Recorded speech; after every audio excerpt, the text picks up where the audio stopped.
Well, hi, this is Custom Works. I'm Clint Allen, and today we're going to be talking about 7.3 power stroke, hot, no start. First thing what we want to do is always, when you have a problem with your truck in the engine area, get the tune back to factory or remove the tune completely. I have a whole banana box full of 6-position tuners, oddball tuners, all kinds of crappy tuners that have caused irreparable harm to the 7.3 engine and its computer and IDM. In the future, we're going to be talking about tuners. This is not that video. But anyways, get that tune out of there. Let's get it back to factory. Let's give it a crank, see if it cranks over. And if it does, you found your problem. Like I said, I've got a whole banana box full of these things. All right, next on the list, what we want to do is go into the truck, put the key in the ignition, turn it to the on position, not starting, just to the on position. Does the check engine light come on, and does the glow plug light come on? If the check engine light does not come on, the PCM is either not getting power or it is shot. The glow plug light doesn't come on, that will keep the vehicle from starting, and right there you found what your problem is. You've got a glow plug situation, and once again, this is something that we'll be covering in detail in our cold start video coming in the future. Now, next on the list, what we want to check is batteries. Are the battery posts completely corroded? When's the last time you cleaned them? How old are the batteries? Are they any good? The simple fact is if the motor doesn't crank fast enough, it's not going to start. I know, it started when it's cold, but it won't do it when it's hot. Batteries will do that. So you want to disconnect the posts from both batteries, and we want to test them. If you do not have a load tester, then by all means just use your voltage gauge. And if you have standing voltage under 12 volts, the batteries are probably shot. So up in the corner up here is going to be a little flash of a banner, and that's going to take you to a video about wiring, upgrades, alternator information, and what batteries you should be using in your 7.3 power stroke. And you can just come back in this video later and hit the button, and that'll jump you to it. Next on the list, do we have oil in the pan? Can't tell you how many vehicles have been towed in by me that don't have oil in the pan and sat at a dealership. Anyways, do we have oil in the pan? When is the last time you changed your oil? Weak oil, because running through the low pressure oil pump, getting compacted and smashed, then going up into the high pressure oil pump, getting compacted and smashed, going through the injectors and getting compacted and smashed, runs that oil and depletes that oil of its hydraulic capability. And old oil sometimes will not make the motor run after it's hot. It's just too thin. So that's the next issue that you need to check on, and possibly change the oil. I have seen this just by changing the oil, and the truck runs, and it runs really great, which means that either you're going too far past your 5,000 mark for changing the oil, you're using too cheap of an oil, or the oil has just gotten too low.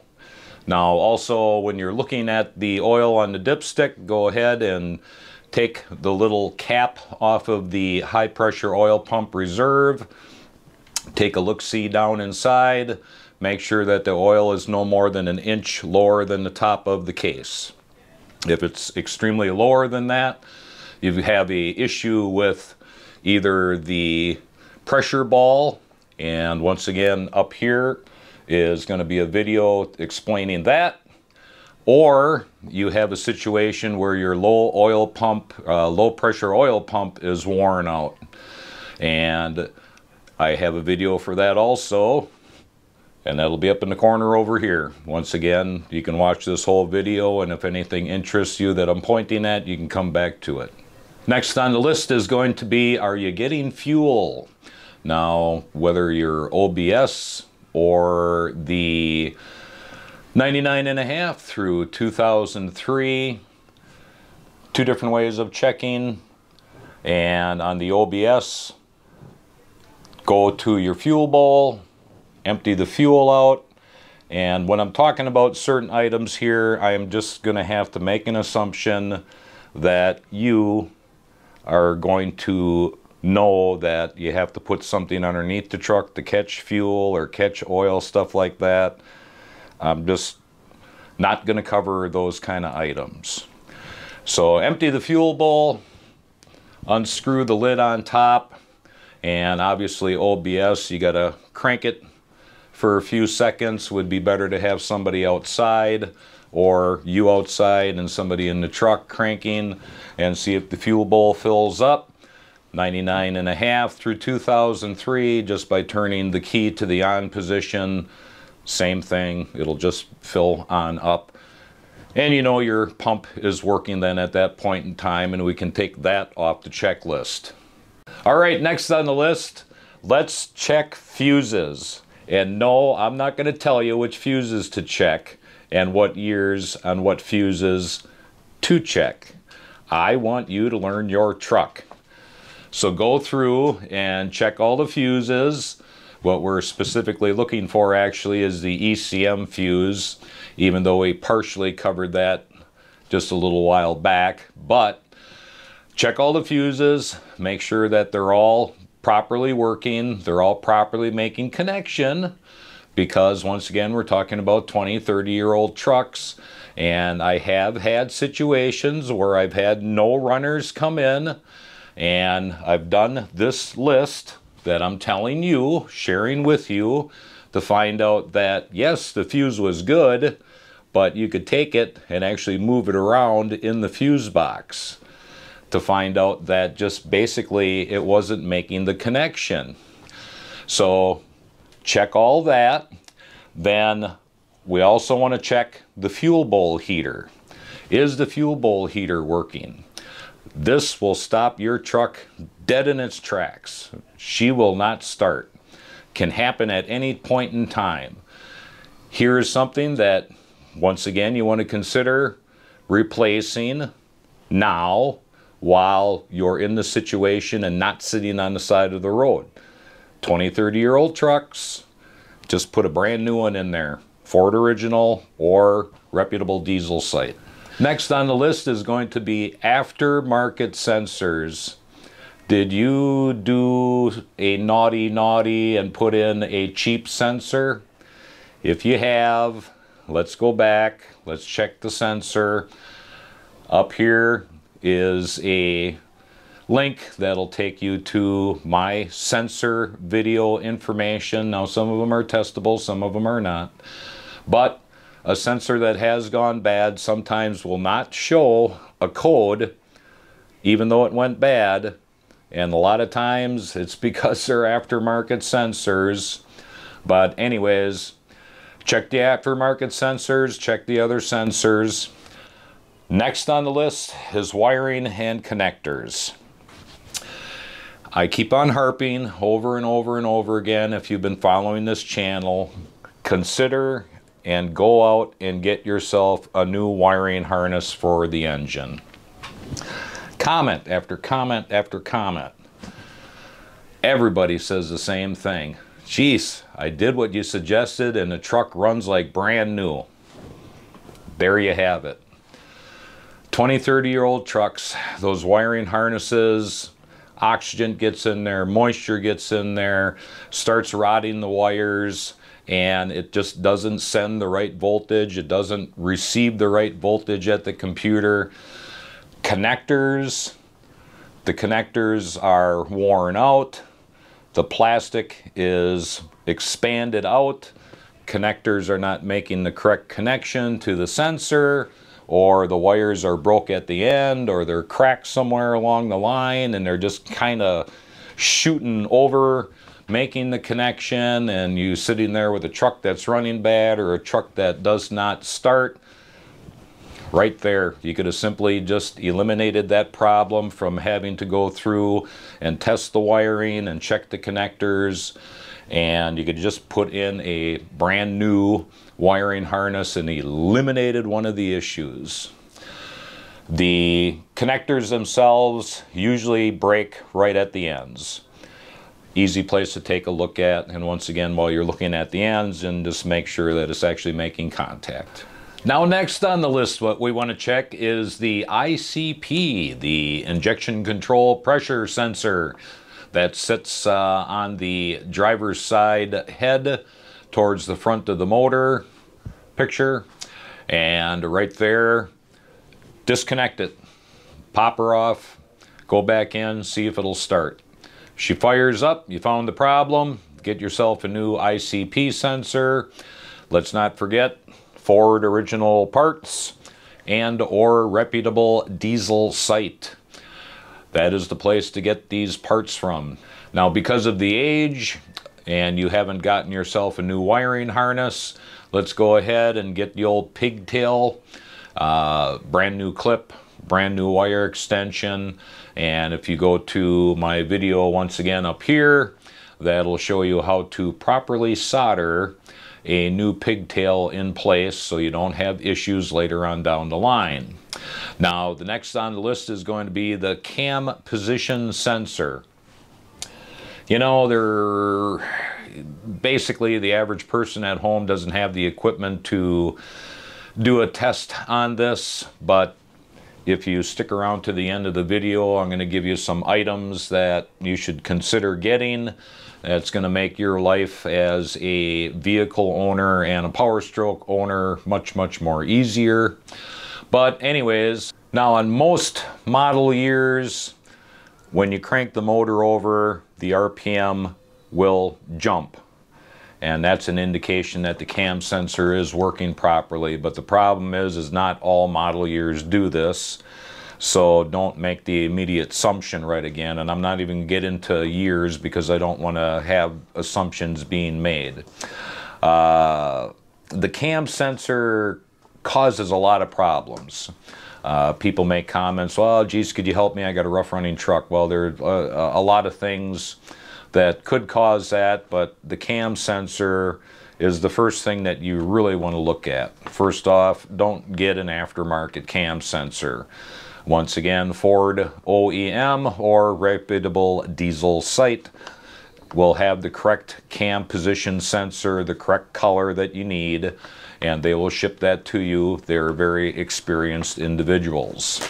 The cam sensor is going to cause erratic idles. It's going to cause, when you're going down the road, the bucking, and you let off the accelerator and accelerate again and it's just fine. That is your cam sensor acting up. When the cam sensor goes out, she ain't going to start. This is what catches a lot of people though. They come back in, they hit the old Google machine, they hit YouTube, they go out there the following day and it mystically starts. So it must not be the cam sensor. Cam sensor hot, no work. Cam sensor cold, will work. Either which way, these do have a life to them. Now, my suggestion, I have never been sitting on the side of the road with a bad cam sensor. All the trucks in the fleet, never been sitting on the side of the road with a bad cam sensor or any other sensor, but cam sensor, let's get these changed at 80,000 miles or 3 years. I know it's an extra expense. Pull it out, throw the darn thing away, put a new one back in there, and life will get much better, and your enjoyment of your 7.3 will be just paramount because you follow these tips and these tricks that I have. Once again, 80,000 miles or 3 years, rip her out, put a new one in. Better to do that than get towed or have to call a buddy to pull you home or whatever the case may be. We all know how big of a pain in the old keister that is. So please follow that advice. Next, the EBP sensor, exhaust back pressure sensor, which is on the front of the motor. Picture. And if that gets completely clogged up, that will, not all the time, but will cause the truck not to start. You'll have a preemptive on this. Your gas mileage will go. If your fuel mileage has been going down and you've been sucking diesel like a alcoholic, the EBP sensor is definitely where you want to go and get her cleaned out. And if you go to my sensor videos, we have a video for that. Now next on the checklist is going to be the high pressure oil pump.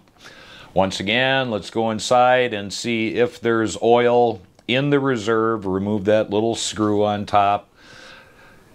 Go inside, make sure that it is at least an inch from the top. So now we know we've got oil there. Possibilities of the low pressure oil pump being shot is minimal at this point, but that's not a guarantee. But at least we know we got oil up there for the high pressure oil pump to suck in and pressurize the injectors. But go down to your local automotive store and rent yourself a oil pressure checker and hook that up right into the head. Just remove the ICP and connect right there. There's all, when you get these kits, they have all kinds of connectors, all right? Worst case scenario is you got to run down to the plumbing store and get an adapter, but in most cases all the adapters you need are in these kits that you can rent from the automotive stores. Get her all hooked up, and anything north of 500 psi, basically you're assured that the high pressure oil pump is feeding at least enough, the bare minimums for it to get started, so we can then check that off the list. If the high pressure oil pump is going out, usually it gives you an indication. When you accelerate heavy, the light comes on, the cell light comes on, the check engine light comes on, and then when you let off the accelerator, the check engine light goes off. That's usually your indication that your high pressure oil pump is about ready to take a big digger. And we also have videos that you can go into our library and check out about that. Next on the list, and this probably is going to be the highest probability, is the IPR. Check to see if we got a 5-volt reference. And next after that, pull off the solenoid and let's check the solenoid. What we want to do is, when you check your 5-volt reference, you know which side now. Trying to teach you on how to learn to work on your truck here. Not going to give you all the answers. But where the 5-volt reference is, then you know that's going to be the positive side of that solenoid. And obviously the other side's negative. Let's get a 12-volt source hooked up to that. And let's not, you know, dilly-dally around. Let's just take a screw or a piece of metal and put it in the center of that solenoid. Hook up your 12-volt source to it. If the screw doesn't come out or the piece of metal doesn't come out, it's making a magnet with the 12-volt source. You know that part of it is good. Get it disconnected right away. You don't want to burn it out since it's good. But the problem is that some people don't change their oil, or just over the years of the constant heat, the little spring that sits inside gets worn out and it's not opening and closing properly. And the backyard mechanic way of checking this is when the IPR is in and you take the ICP out and make sure you have a lot of rags or towels in there and just bump that starter. And if she shoots oil out of the ICP hole, you know it's sitting opened and it should be not the issue. But another way of doing it is putting a 12-volt source to it while it's installed in the truck onto that solenoid. And once again, we don't want to dilly-dally here because we don't want to burn that out. But get it hooked up to the 12-volt source, crank the motor over. If it cranks over, that's another way to determine if the IPR valve is shot. Either which way, these are another item that have a lifetime. Underneath most circumstances, these will last right around 100,000 miles to 200,000 miles. So if yours has been in the truck since forever and a day, you might want to consider just replacing it. All my trucks that I have, everything in the fleet, every 300,000 miles, besides what I previously have discussed, I just take all the sensors out, throw them in the garbage, and put new sensors in. Never have any issues, never have runnability problems, never have any of the guys sitting on the side of the road with trucks. This is just something that I religiously follow. I know you might be in a situation where that kind of money just ain't right there, but you can certainly, around the 300,000 mile mark throughout the whole year, say, okay, this month I'm going to change this one. Next month I'm going to change that one. By the time you get halfway through the year, you're almost finished. All your sensors are almost completely changed out, and you won't have runnability problems if you're using the Ford OEM or going to a reputable diesel site. Next is a very large issue that I always see, and that is a leaking injector. So if we've gotten to this point yet and she's still not running, well, we're going to have to start actually digging in and playing mechanic. Get the valve covers off. Best to have two people in this situation. And once the valve covers are off, start cranking on her and watch on the bottom of the injectors. And in back here is a video that's playing with a couple different sources showing how the leak would look. Sometimes they come shooting and spraying out of there. Sometimes it's just a slow leak that leaks down in front of the injector. But either which way, those first top three O-rings and attachments on the injector, they just, from time, the oil pressure shoots through in between where the metal connector that holds everything taut.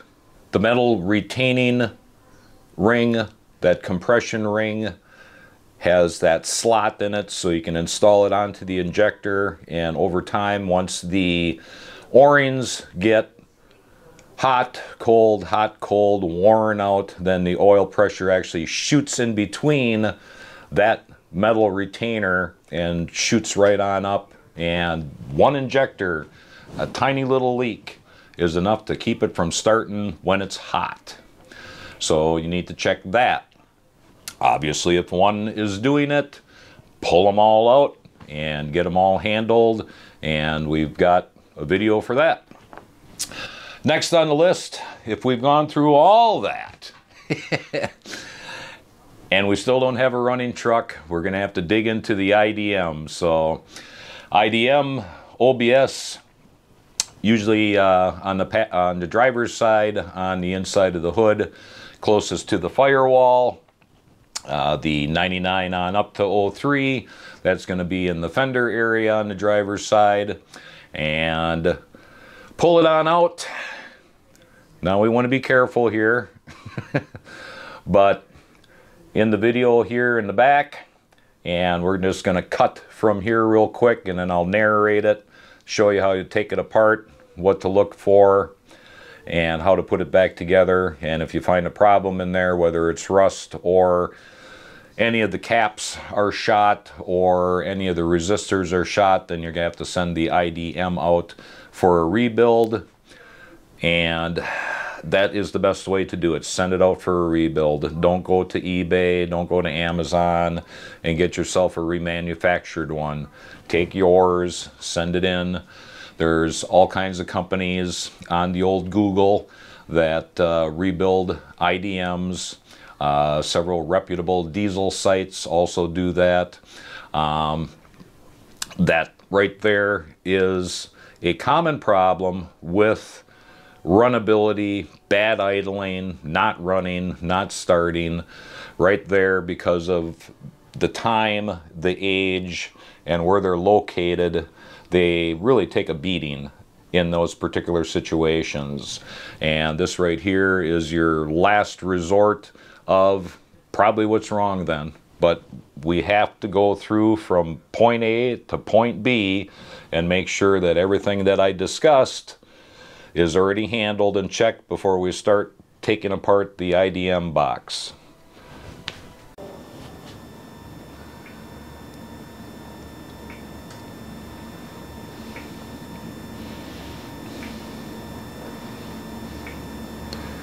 Alright, IDM out of the truck, and on the old bench right here is some silicone. Just go ahead and get this out of the way.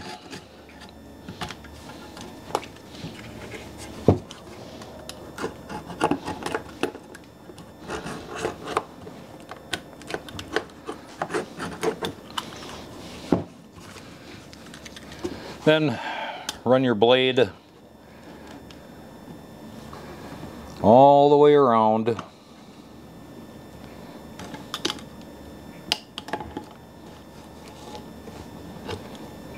You'll be able to feel if you're sitting on top of the aluminum housing or the metal. That should be something that shouldn't have to get into too much explanation about.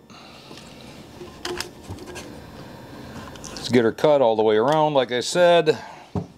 Then we've got the front right here.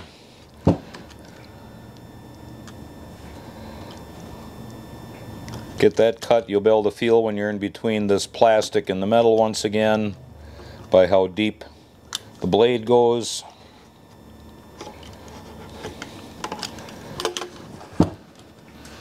Then, so get your screwdriver down, lift up a corner. Now there's just no way of doing this without this metal getting bent, but it's such thin metal that you'll be able to easily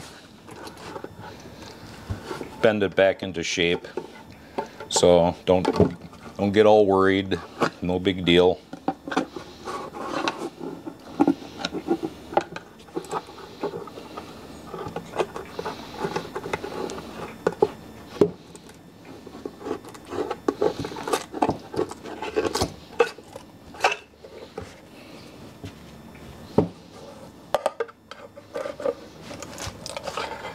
Also, don't be stabbing the screwdriver deep down inside the box. You don't want to be hitting the board. Just ease her off of there. Then here, sometimes you gotta double cut this, but get your hands underneath. Kind of give her a little bit of adjustment there first.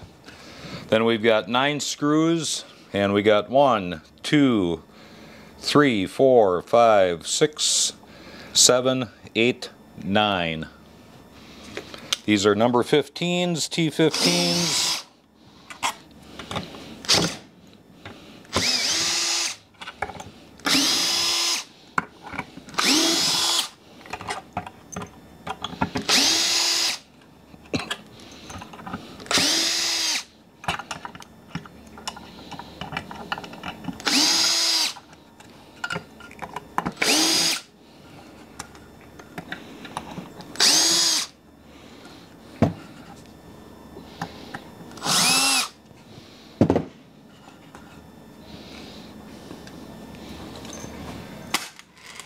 Set those aside. Now we'll go back to this. Hands underneath. Pull her on up. Set this aside. So what we're looking for here is rust that may have developed over time. And in here we're not seeing any type of rusting that has occurred. But what we are going to do is now inspect, especially right down here in that area.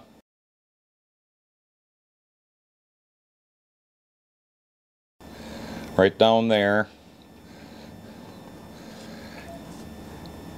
right here.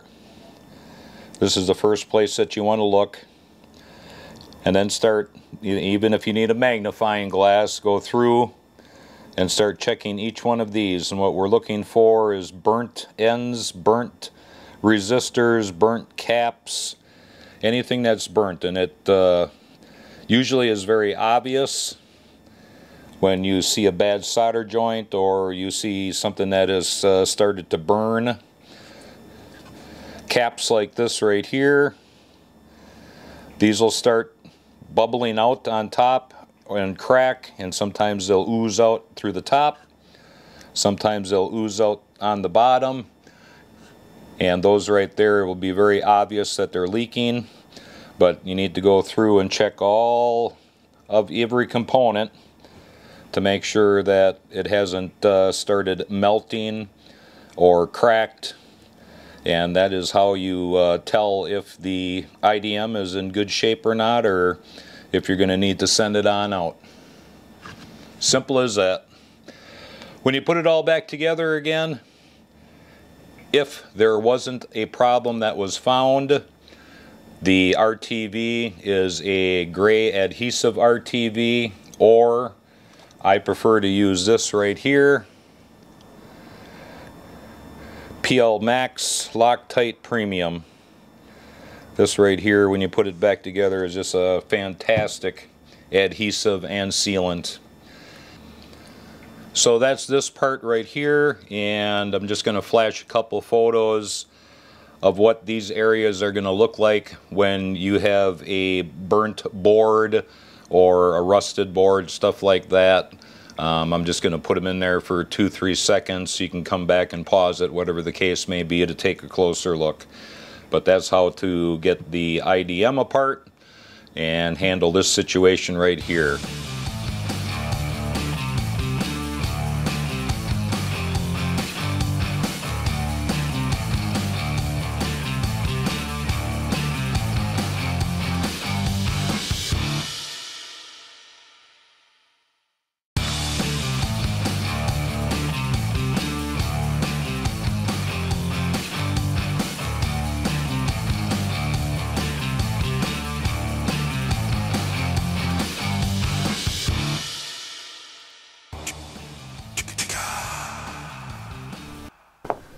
Alright, so we're moving away from all the possibilities that you can have when you have a hot no start situation. And next we want to move into some advice that I really hope that you follow. Number one, in the comments we have lots and lots of people who say, hey, just tripped across your channel. Best channel out there for 7.3 power stroke info, and I appreciate that a lot. I also appreciate, just go up and hit the like button. This is how we're going to be able to spread this information, this quality information, onto other people. I get hundreds, thousands of views, and then there's no likes.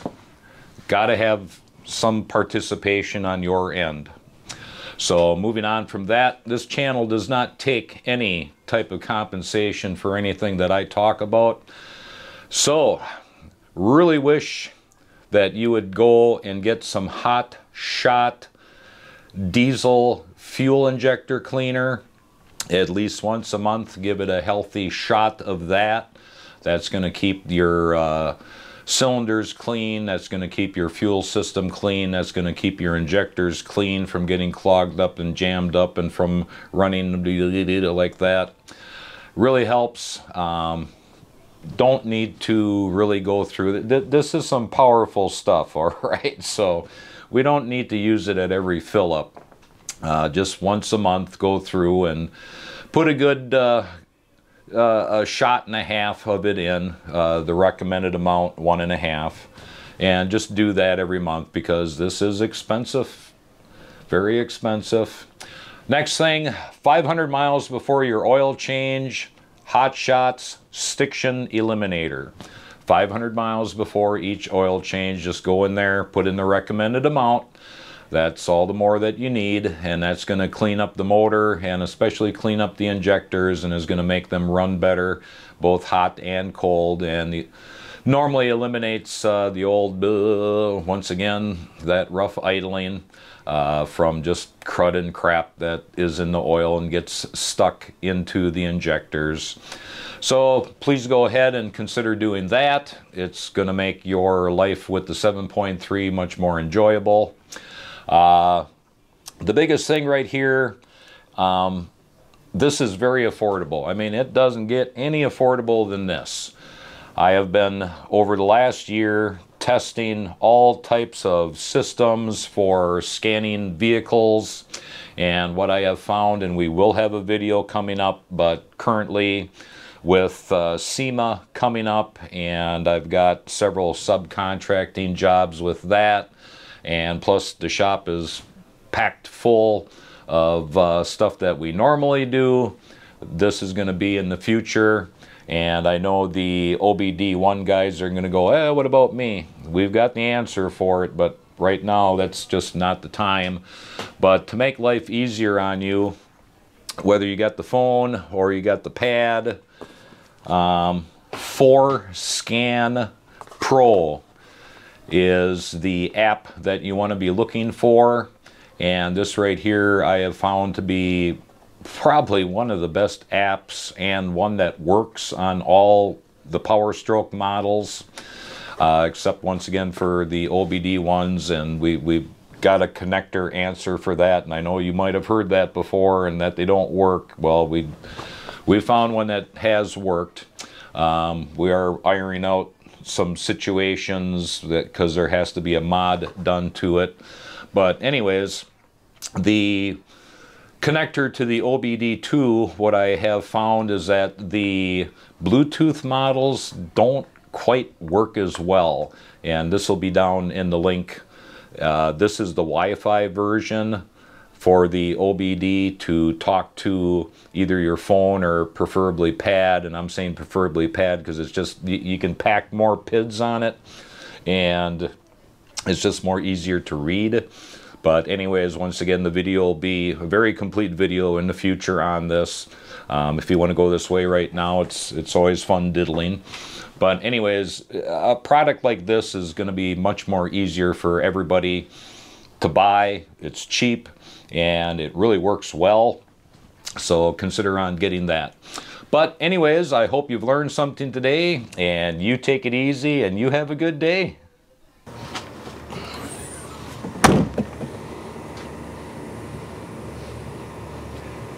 You're still here yet? It's over. It's time to go home. Oh, I know. Go ahead and hit the subscribe button. Hit the little bell, you know, the little bell, and that'll tell you every time I post a brand new video. Until then, go home. Take it easy. Have a good weekend. Whatever. Just go home. Go. Go.